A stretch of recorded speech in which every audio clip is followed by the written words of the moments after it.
Salut, aujourd'hui on parle de CPU et notamment la différence entre les CPU AMD et ceux de Intel. Attention par contre, on n'est pas du tout là pour comparer nos zizi, on va pas parler de performance ni de benchmark parce que ça on en retrouve partout sur YouTube, on va plutôt parler ici de conception, de design et d'architecture. Donc si vous êtes là pour savoir lequel des deux est le meilleur, vous n'êtes pas au bon endroit, mais restez quand même, car ça vous aidera à comprendre pourquoi ils fonctionnent différemment et lequel sera le plus adapté à votre utilisation. Et je vous vois arriver, hein, c'est pas l'endroit pour se disputer entre fanboys, sinon je vous envoie un petit singe à briller, vous pétez dessus. Bon, trêve de bavardage, hein, les puces ne vont pas s'expliquer d'elles-mêmes, donc venez poser vos fesses juste derrière moi et on est parti. Tout d'abord, on va aborder la notion de design du processeur, et par là j'entends comment ils sont conçus et comment ils sont réfléchis. On va bien sûr ici se concentrer sur les gammes consommateurs, donc Intel Core et Ryzen. Pour ouvrir, parlons un petit peu des philosophies de construction qu'ont ces deux mastodontes. D'un côté, AMD qui privilégie l'évolutivité et la polyvalence de ses processeurs. Quant à Intel, eux, ils se focus plus sur la performance. Depuis le lancement des Ryzen, AMD s'est lancé dans une véritable course au cœur,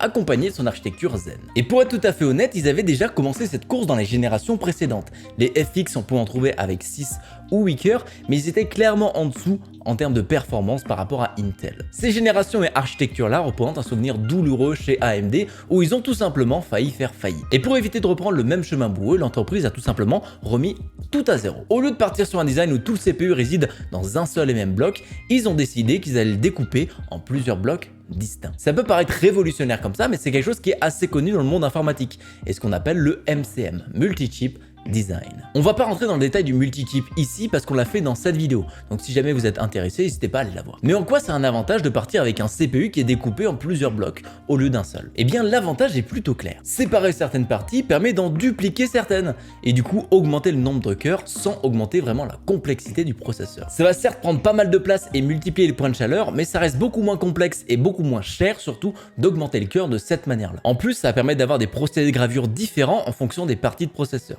Ce qui fait que par exemple une puce I/O qui est beaucoup plus dure à graver plus bas, eh bien on va pouvoir la laisser dans une gravure plus haute que les cœurs qui sont eux gravés plus bas et qui seront du coup plus efficaces. C'est pour ça qu'aujourd'hui on peut se retrouver avec des 3950X et des 5950X qui ont pas moins de 16 cœurs. Jusqu'à présent c'était réservé aux CPU serveurs qui coûtaient extrêmement cher, ou soit la plateforme Intel Extreme qui coûtait elle aussi un rein. En plus de ça, AMD a lancé Threadripper qui est basé sur le même principe et qui lui peut monter jusqu'à 64 cœurs. En même temps pas étonnant vu la tartine que c'est. Donc ce MCM c'est vraiment le choix de AMD de venir conquérir les marchés semi-pro et consommateurs avec le plus de cœurs possible et cette fois-ci de manière très sérieuse. Ou en tout cas avec la performance qui suit cette fois-ci. Ça fait maintenant depuis 2011 que Intel travaille ses CPU de la même manière. On a d'ailleurs pu le voir entre 2011 et 2016 car mis à part les changements de procédés et les gains de 10% à peu près par génération, on n'a pas eu vraiment de gros changements apportés à cette gamme. À l'époque avoir une X99 ça voulait dire qu'on n'était pas là pour rigoler. Mais mis à part pour profiter de leur position et minimiser les coûts en recherche et développement,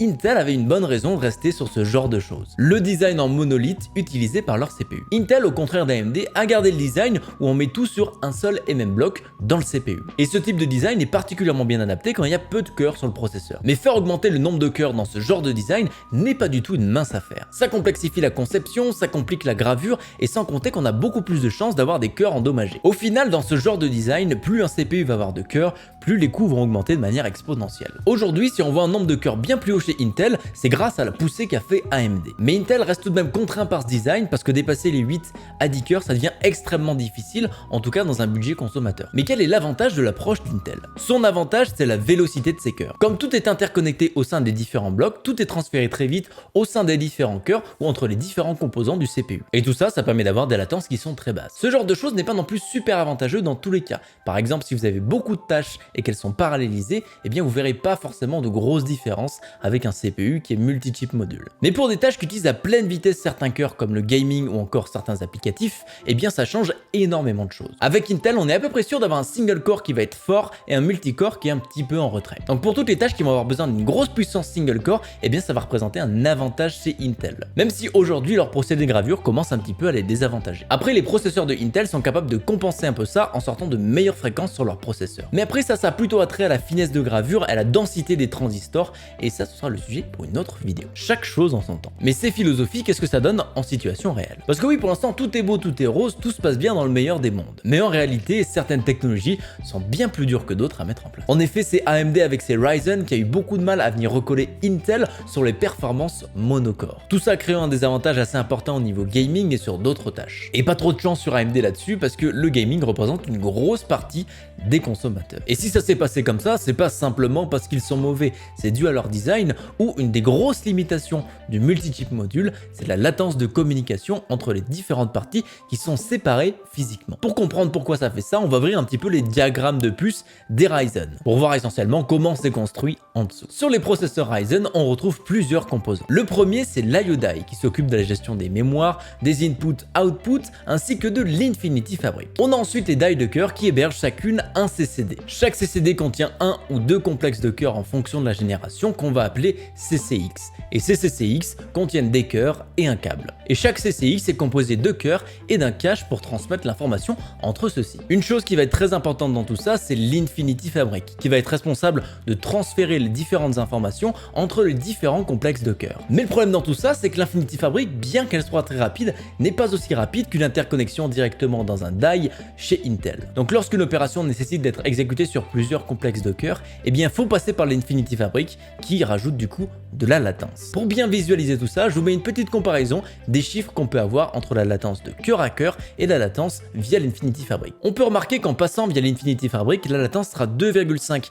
à 5 fois plus élevée que en passant du cœur à cœur. Et en plus, ces résultats-là vont dépendre de la vitesse de votre RAM. Car au cas où vous ne le saviez pas, par défaut, la fréquence de l'Infinity Fabric est calée sur celle de la RAM. Donc plus vous avez une fréquence RAM rapide, plus votre Infinity Fabric va tourner plus rapidement et plus les informations vont se transférer rapidement. C'est pour ça d'ailleurs que sur les processeurs Ryzen, on conseille au minimum de la 3000 ou de la 3200 MHz. Car avec ces fréquences, on limite la perte de performance sans trop dépenser au niveau de la RAM. Ça peut paraître futile pour vous parce qu'on parle de nanosecondes ici, mais il faut bien se rendre compte que additionné, ça commence à faire une grosse marge par rapport aux autres CPU. Donc cette latence va réduire les performances du processeur quand on a besoin de réactivité et de plus de 4 cœurs. Attention par contre, je vous montre ici des latences de Ryzen de première génération. C'est vraiment pour voir la différence qu'il y avait à ce niveau-là. Mais rassurez-vous, aujourd'hui, les latences sont beaucoup moins grandes, même si elles existent toujours. D'ailleurs, sur la dernière génération des processeurs AMD, les Ryzen 5000, ils sont passés d'un complexe de cœur à 4 cœurs à un complexe de cœur à 8 cœurs avec le double de cache. Ça permet de beaucoup plus limiter l'utilisation de l'Infinity Fabric et du coup augmenter les performances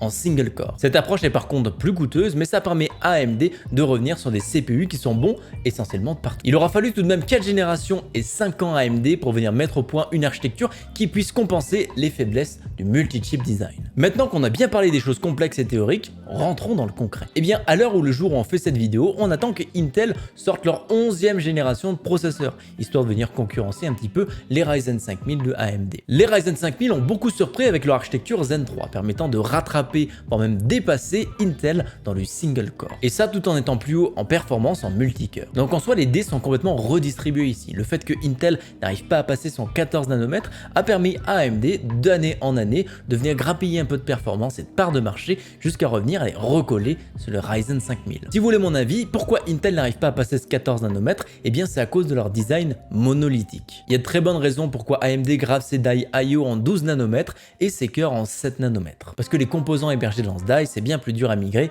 que des cœurs. Et comme Intel l'intègre dans son monolithe, il faut qu'il soit gravé avec la même finesse que les cœurs. Sinon, tout simplement, on ne peut rien passer en dessous. Donc pour le passage de 14 à 10 nanomètres chez Intel, c'est beaucoup plus complexe qu'il n'y paraît. Et ça m'étonnera toujours comment Intel a poussé aussi loin son 14 nanomètres, c'en est presque de la prouesse. Après, bien sûr, ça ne les empêchera pas de récupérer la couronne du top performer au niveau du single core, sur leur 11e génération. Donc restez très compétitif dans le thème du jeu vidéo, ainsi que les puces 8 cœurs et moins. Mais bon, ce 14 nanomètres sera bientôt qu'un mauvais souvenir pour Intel, qui est prêt à abandonner le monolithe pour pouvoir rester dans la course. C'est peut-être tombé dans vos oreilles, en tout cas j'en parle quelques fois dans les news, mais c'est la génération 12 de chez Intel, les Alder Lake. Intel se prépare à lancer une toute nouvelle lignée de CPU qui ne se basera plus sur le monolithe, mais sur un design chiplet comme peut le faire AMD. Et bizarrement avec ça, on arrive à passer sur du 10 nanomètres. Donc c'était très certainement lié à l'ancien design qu'ils avaient. Enfin bon, Intel va devoir rattraper 4 générations de tests et optimisations qu'ont pu faire AMD sur ce design-là. Donc on s'attend pas non plus que les premières générations qui sortent soient vraiment révolutionnaires. Ça prendra, je pense, moins de temps que chez AMD pour faire ça,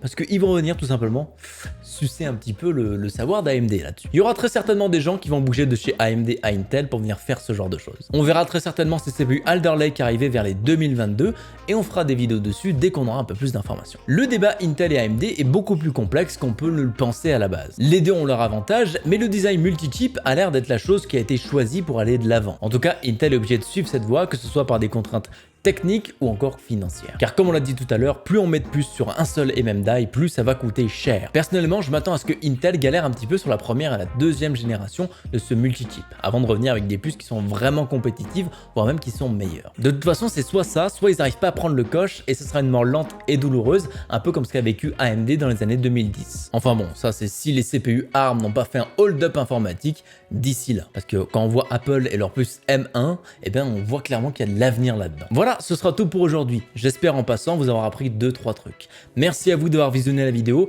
et on se dit à très bientôt pour une prochaine. Ciao!